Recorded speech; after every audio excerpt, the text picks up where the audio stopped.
Hey, I'm Diana Ward. I'm a therapist, and I'm a big believer that what we do in therapy, we should really try and make transparent for our clients so that they can use these skills in their regular life.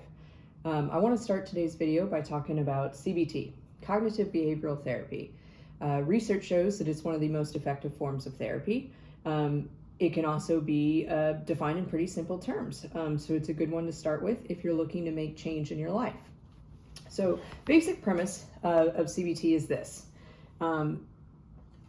Essentially, we have something that we call the CBT triangle, all right? Everything in this triangle is interrelated. In other words, one thing impacts the other. And our CBT triangle is made up of our feelings, our thoughts, and our behaviors. If we are struggling to change one thing, we can try changing something else. And that can be a really effective way to get ourselves feeling or thinking or behaving differently. Generally, when I talk to my clients about what is the hardest thing for them to change, they will talk about the feelings. Our feelings just kind of are what they are. Something happens and we have a feeling about it. And that feeling may linger with us. And it may be a feeling that we want to change, but that's easier said than done. CBT provides a really good answer for how we can start to work on that. So let's take a look at an example. Let's take a look of a feeling of guilt, something that a lot of people struggle with.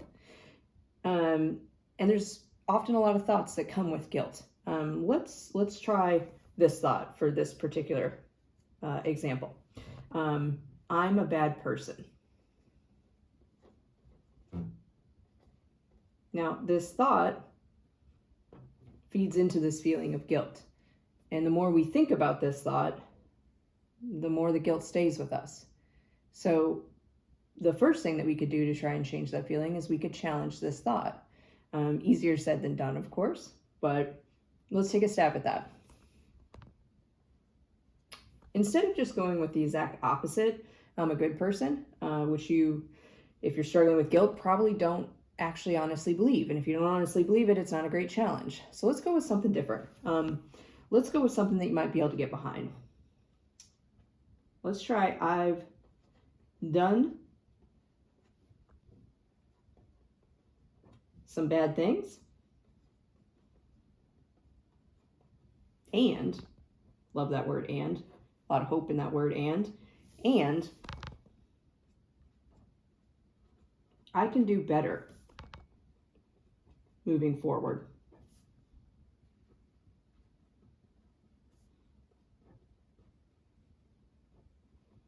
All right, that might be something that you can get behind. Acknowledgement that, yeah, I've done some bad things, and I can do better. I can be better moving forward. Now, one of the things that we can do to start to change this feeling of guilt, to reinforce this thought, is to pair the thought challenge with behavior change. So if we wanted to make this thought be more true, come true, what would we do? Well, there's a number of behaviors that we could engage in. We could start to make amends. Make amends to the people we've hurt. Make amends to ourselves for the times we haven't been good to ourselves.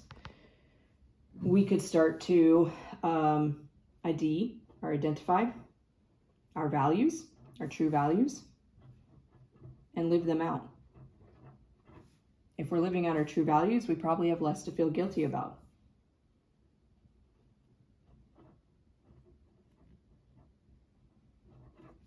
There's all kinds of things we could do to change our behavior, to show that we are doing better.